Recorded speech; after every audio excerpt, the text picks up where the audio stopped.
लोकप्रिय तथा जन जन का हृदय सम्राट है। तालियों की गड़गड़ाहट भारत से माता की, भारत माता की, भारत माता की। जो दूर दूर स्टेडियम में बैठे हैं उनको मेरी आवाज सुनाई देती होगी। मैं आशा करता हूं कि काफी दूर बैठे हैं सब। छतरपुर में आपका उत्साह, ये आपका उमंग, ये साफ साफ संदेश दिखा रहा है कि भाजपा जीत का नया रिकॉर्ड बनाने जा रही है। और ये दृश्य कह रहा है, साफ साफ एक ही आवाज एमपी के मन में, एमपी के मन में, एमपी के मन में और मोदी के मन में, मोदी के मन में।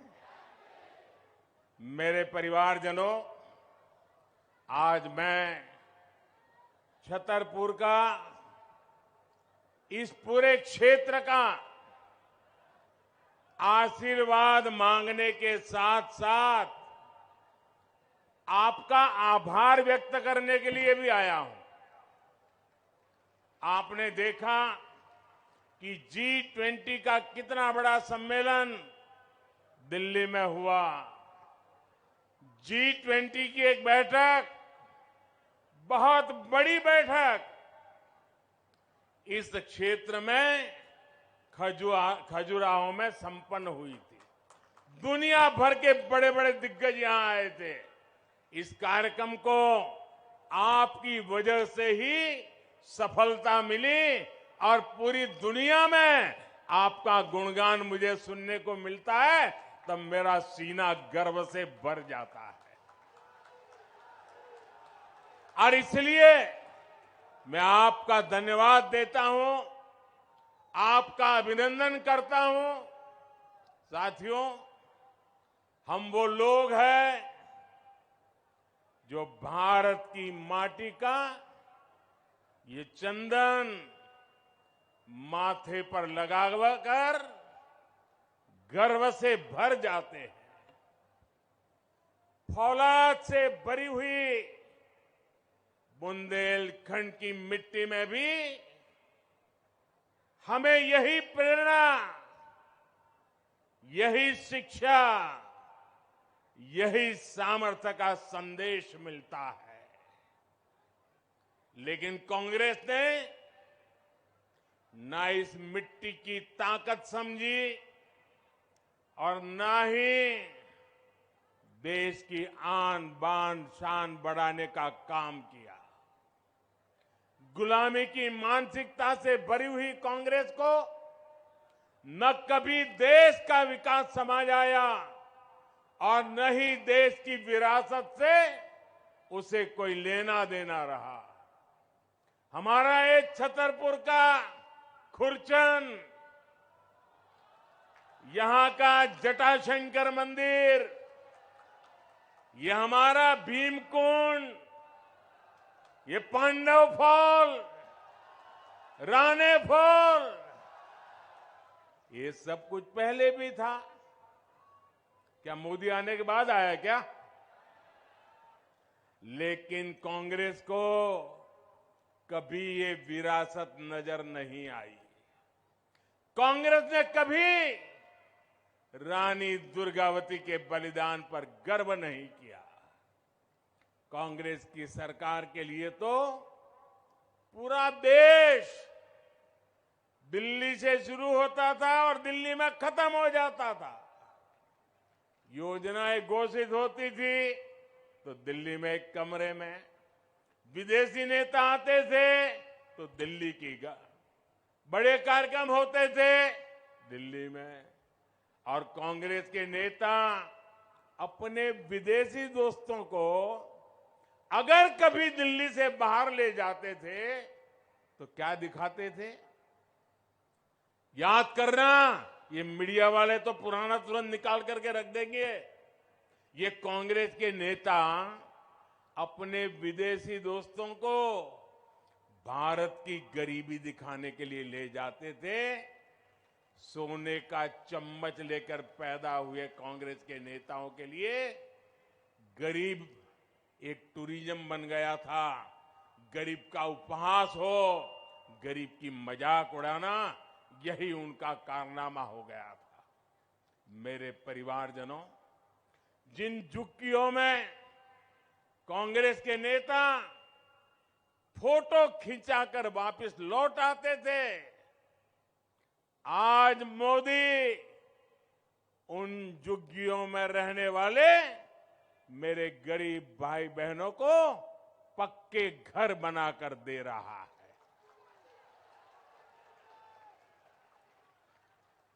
जिन गरीब और कुपोषित बच्चों के साथ ये कांग्रेसी सज धज कर फोटो खिंचवा देते, आज उन बच्चों के पोषण की चिंता गरीब मां का ये बेटा मोदी कर रहा है।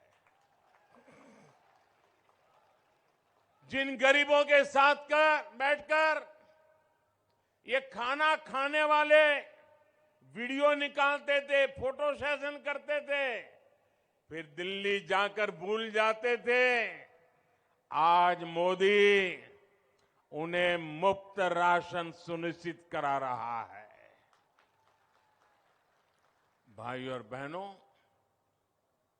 कोरोना का वो भयंकर काल कोई भी भूल नहीं सकता है। 50 साल के बाद भी अपने बच्चों को कहेंगे कि 50 साल पहले ऐसा हुआ था। इतना भयंकर समय हमने बिताया। 2 साल मौत मंडरा रही थी, दुनिया परेशान थी, लेकिन ऐसे संकट की घड़ी में भी गरीब का बेटा आपके घर का चूल्हा जलते रहा है, इसके लिए सोचता रहा, काम करता रहा। आज मुझे संतोष है कि गरीब के घर का चूल्हा मैंने बुझने नहीं दिया। आज मुझे संतोष है कि गरीब के बच्चों को रात को भूखा सोना नहीं पड़ा। आज मुझे संतोष है कि गरीब उस मां को भूखे बच्चे देख करके रात भर रोना नहीं पड़ा। मेरे जीवन का ये संतोष है। और जब ऐसी सेवा करते हैं ना, तो पुण्य मिलता है कि नहीं मिलता है? पुण्य मिलता है कि नहीं मिलता है? इतने गरीबों का पेट भरते हैं तो पुण्य मिलता है कि नहीं मिलता है?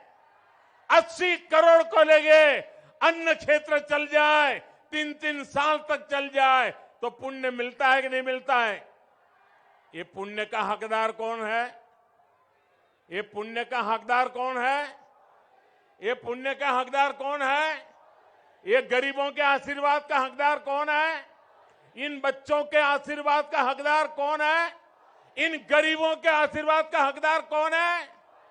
जी नहीं, मोदी उसका हकदार नहीं है। इस पुण्य के हकदार आप हैं, क्योंकि आपने मोदी को वोट देकर बिठाया था। यह आपके वोट की ताकत थी जिसके कारण मोदी गरीबों का पेट भर सका। यह आपके वोट की ताकत थी जिसके कारण गरीब का बच्चा भूखा नहीं सो गया। और इसलिए मेरे भाइयों बहनों, ये जो पुण्य का काम है, वैसे तो इस दिसंबर में इसका समय पूरा हो रहा है, लेकिन अगर जिस काम से आपको पुण्य मिलता हो, वो काम मोदी बंद नहीं कर सकता है।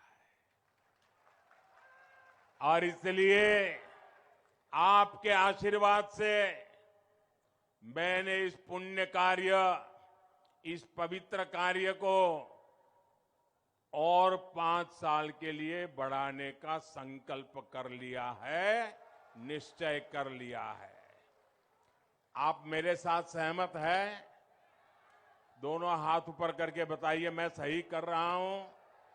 मुझे 5 साल इन लोगों को मुफ्त में राशन देना चाहिए ना? हर गरीब के घर का चूल्हा जलना चाहिए।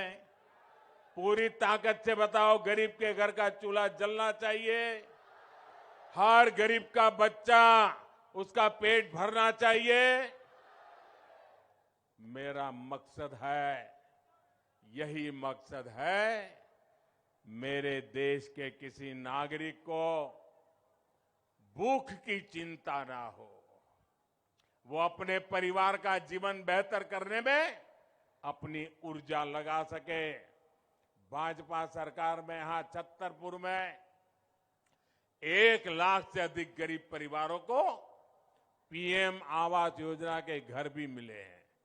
अगर किसी को एक कमरा किराए पर मिल जाए ना, तो भी वो आशीर्वाद देता है, ये आपके बेटे ने यहां पर 1 लाख लोगों को पक्के घर दिए।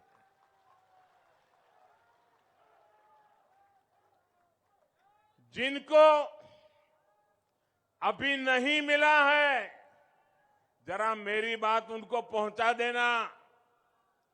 कोई भी अगर झुग्गी झोपड़ी में रह रहा है, फुटपाथ पर जीवन गुजार रहा है, उनको बता देना कि अगर कोरोना की मुसीबत ना आई होती तो ये काम भी पूरा हो गया होता।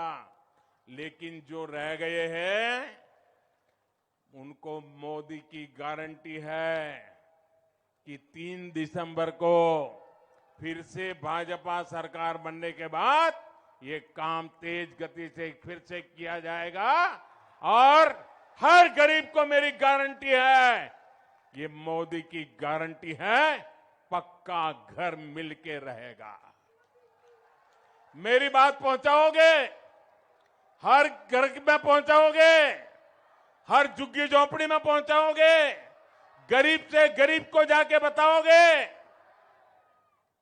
और ये घर भी सिर्फ 4 दीवारें नहीं है, ये घर आपके लिए इज्जत लेकर आएंगे, क्योंकि इसमें इज्जत घर होगा, शौचालय होगा। ये घर आपके लिए सौभाग्य लेकर आएंगे, क्योंकि इनमें सौभाग्य योजना की बिजली होगी। ये घर आपका भविष्य उज्जवल बनाएंगे, क्योंकि उसमें उज्ज्वला का गैस कनेक्शन होगा। ये घर आपका जीवन आसान बनाएंगे, क्योंकि इसमें जल जीवन मिशन का पाइप कनेक्शन होगा। और ये घर महिलाओं की शक्ति बढ़ाएंगे, उन्हें लखपति बनाएंगे, क्योंकि इनकी रजिस्ट्री घर की महिलाओं के नाम पर होगी। मेरी माताओं बहनों को पता है, हमारे देश में घर होता है तो पति के नाम पे या पिता के नाम पर या बेटे के नाम पर, खेत भी पति के या पिता के नाम पर, दुकान भी पति या पिता के नाम पर, गाड़ी लाएंगे तो भी पति या पिता के नाम पर। महिला के नाम कुछ होता ही नहीं है। होता है क्या? बहनों के नाम कुछ होता है क्या? ये आपका भाई, आपका बेटा, इसने तय किया है, सरकार जो घर देगी ना, उस पर मालिकी का हक महिला का होगा। मेरी माताएं बहनें उसकी मालिक बनेगी। मेरे परिवारजनों, अच्छा आप लोग मुझे बताइए, आप में से कितने लोगों को गाड़ी चलानी आती है, कार चलानी आती है, जीप चलानी आती है? काफी लोग हैं। अच्छा, उसमें एक रिवर्स गियर होता है, पता है? वो रिवर्स गियर क्या करता है? गाड़ी पीछे ले जाता है ना। अब ये रिवर्स गियर क्यों की बात मैं क्यों कर रहा हूं, मैं क्यों पूछ रहा हूं? जैसे रिवर्स गियर वो चलने वाली गाड़ी हमें पीछे ले जाता है, वैसे ये कांग्रेस वाले रिवर्स गियर के एक्सपर्ट है। वो मध्य प्रदेश की विकास की गाड़ी पीछे ले जाएंगे। कांग्रेस सुशासन को कुशासन में बदलने में एक्सपर्ट है। उनकी हर योजना, हर पॉलिसी देश को पीछे ले जाने वाली होती है। कांग्रेस के लिए देश नहीं, बल्कि उसका अपना स्वार्थ सर्वोपरि रहता है। भले इसका खामियाजा देश को क्या न उठाना पड़े। कांग्रेस ने बरसों तक महिला आरक्षण का कानून लटका कर रखा। जब हम 3 तलाक के विरुद्ध कानून लेकर आए तब कांग्रेस ने इसका विरोध किया। कांग्रेस ने अनेक दशकों तक ओबीसी कमीशन को भी संवैधानिक दर्जा नहीं दिया।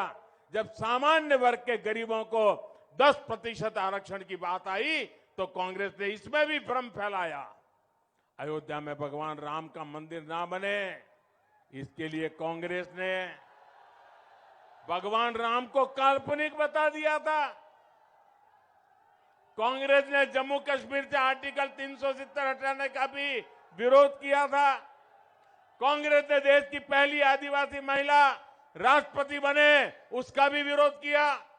मेडिकल और इंजीनियरिंग की पढ़ाई भारत की भाषाओं में हो, हमारी गांव की भाषा में हो, गरीब की भाषा में हो, कांग्रेस इसका भी विरोध करती है। अब मुझे बताइए, क्या गरीब मां का बेटा डॉक्टर इंजीनियर बन सकता है कि नहीं बन सकता है? आपका बेटा डॉक्टर इंजीनियर बन सकता है कि नहीं बन सकता है? क्या उसका गुनाह है उसने अंग्रेजी में पढ़ाई नहीं की इसलिए?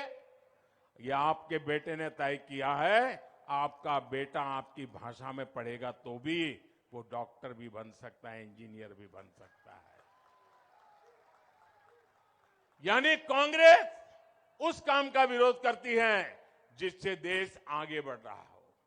इसलिए रिवर्स गियर लगाने वाली कांग्रेस से एमपी के लोगों को बहुत सावधान रहने की जरूरत है। मेरे परिवारजनों, मैं आपसे एक बात और पूछूंगा। हमारे महाराज छत्रसाल और दूसरे पूर्वजों ने बुंदेलखंड में जल संरक्षण की, तालाबों के विकास की विरासत हमें सौंपी है कि नहीं सौंपी है? अच्छे से अच्छे जल प्रबंधन की व्यवस्था सौंप के गए हैं कि नहीं गए हैं? जरा जोर से बताइए, दे के गए कि नहीं दे गए? हमारे पूर्वजों ने हमारे लिए इतना काम किया था कि नहीं किया था? बुंदेलखंड जल संरक्षण की व्यवस्था में बहुत आगे था। तो फिर आजादी के बाद बुंदेलखंड को बूंद बूंद पानी के लिए किसने तरसाया? किसने तरसाया? पानी के लिए किसने तरसाया? क्या उस कांग्रेस को सत्ता के लिए तरसाएंगे आप? 100 साल तक तरसाइए इनको, 100 साल तक, तब इनका दिमाग ठिकान पे आएगा। बिना पानी तरसना क्या होता है, बिना सत्ता को कैसे तरसना होता है, यह कांग्रेस को पता चलना चाहिए। ये सजा करोगे? मुझे बताइए भाइयों बहनों, ये जो केन बेतवा नदियां है, ये मोदी प्रधानमंत्री बना उसके बाद बहने लगी क्या? नहीं, ये केन बेतवा नदियां ये मोदी के आने के बाद आई क्या? पहले थी कि नहीं थी? दशकों तक जब कांग्रेस सरकार थी तब भी ये नदियां बहती थी। तो फिर केन बेतवा लिंक नहर को मोदी को का इंतजार क्यों करना पड़ा? आज भाजपा सरकार इस परियोजना पर 45,000 करोड़ रुपए खर्च करने जा रही है। ये परियोजना इस पूरे क्षेत्र का कायाकल्प कर देगी। और ये मोदी की गारंटी है, ये मोदी की गारंटी है। 45,000 करोड़ रुपया लगाकर केन बेतवा लिंक का काम पूरा करके मैं आपको पानी की तरस मिटाऊंगा।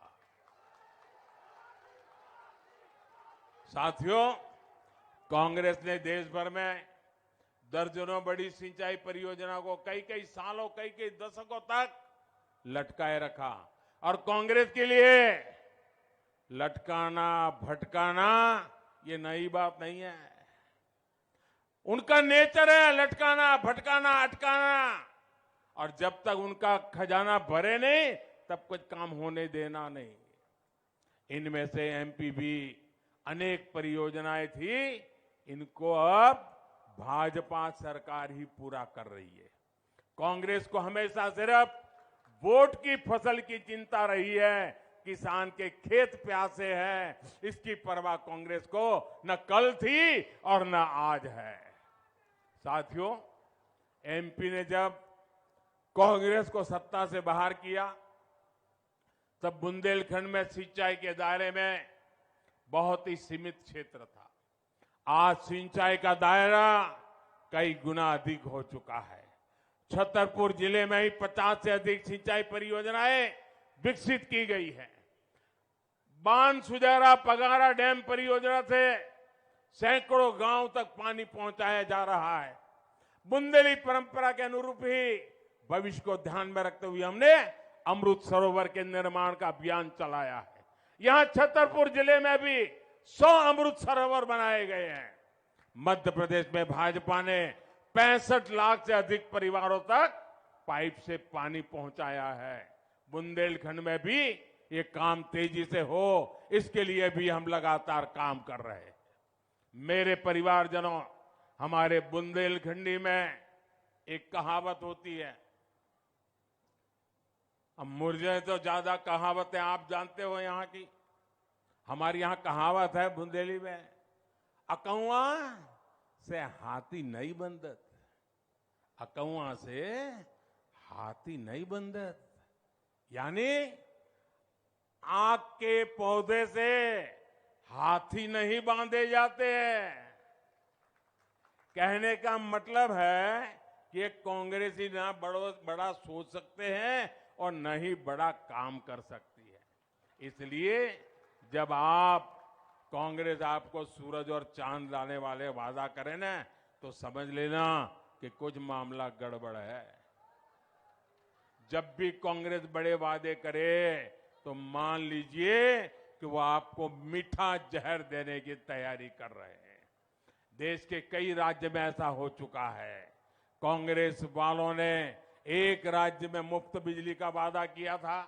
उस राज्य में लोगों ने भी कांग्रेस पर भरोसा कर लिया, लेकिन सरकार में आते ही कांग्रेस ने बिजली के दाम बढ़ाने शुरू कर दिए। इतना ही नहीं, कांग्रेस ने बिजली की जबरदस्त कटौती भी शुरू कर दी। और इसका नतीजा क्या हुआ? बिजली कटौती बढ़ी, उद्योग चौपट हो गए, लोग बेरोजगार हो गए, नौकरियां जाने लगी। अब हालत यह है कि वहां गरीब कल्याण की योजनाएं एक एक करके बंद हो रही है। इसलिए ही तो मैं कहता हूं, और देश का हर इंसान अनुभव करता है, जहां जहां कांग्रेस आई वहां वहां तबाही लाई। कांग्रेस आई, तबाही लाई। कांग्रेस के पास सिर्फ एक पंजा है, और वो पंजा सिर्फ गरीबों से छीनने के काम आता है। कांग्रेस के पंजे से आपको खुद को भी बचाना है, मध्य प्रदेश को भी बचाना। मेरे परिवारजनों, छतरपुर सहित पूरा क्षेत्र प्राकृतिक संसाधनों, खनिज संपदा और पर्यटनों की संभावनाओं का क्षेत्र है। भाजपा सरकार यहां नेशनल हाईवे और रेल लाइनों का विस्तार कर रही है। यहां की कनेक्टिविटी को बेहतर बनाने के लिए भाजपा की डबल इंजन सरकार जरूरी है। कांग्रेस जहां भी, वहां मोदी की हर योजना, हर परियोजना में रुकावट डालती है। इसलिए एमपी से कांग्रेस को दूर रखना बहुत जरूरी है। छतरपुर सहित बुंदेलखंड की हर सीट, हर बूथ पर कमल का फूल खिलना चाहिए। मुझे विश्वास है, इतनी बड़ी तादाद में आप आशीर्वाद देने आए हैं। बुंदेलखंड की मेरी माताएं, बहनें, बेटियां ये जरूर सुनिश्चित करेगी हर बूथ में कमल खिलेगा। हर बूथ में जाएंगे, हर बूथ में जाएंगे। इधर वाले जरा बताइए, जाएंगे? हर बूथ में कमल खिलाएंगे, घर घर जाकर के मेरी बात पहुंचाएंगे। एमपी में फिर से भाजपा लाएंगे, मोदी को मजबूत करेंगे। अच्छा, मेरा एक और काम करना है, मेरा निजी काम है, चुनाव वाला नहीं है। करोगे? ऐसे नहीं, ये पूरी ताकत से बताओ तो भरोसा करूं। करोगे? अरे ये तो वीरों की धरती है, बताइए ना, करोगे? पक्का करोगे? लेकिन ये चुनाव वाला काम नहीं है, मेरा निजी काम है, करना पड़ेगा। करोगे? एक काम करना, घर घर जाकर के कहना कि आज मोदी जी छतरपुर आए थे और मोदी जी ने आपको राम राम कहा है। ये मेरा राम राम पहुंचा दोगे? मेरे तरफ से हाथ जोड़ के राम राम पहुंचा दोगे? आप जैसे ही मेरा राम राम कहोगे ना, वो अपने मन से मुझे आशीर्वाद भेजेंगे और वो आशीर्वाद मुझे बहुत ताकत देते हैं। मुझे आपके लिए काम करने की ताकत देते हैं और इसलिए मेरा राम राम हर किसी को पहुंचाना। बोलिए भारत माता की, भारत माता की, भारत माता की। बहुत बहुत धन्यवाद।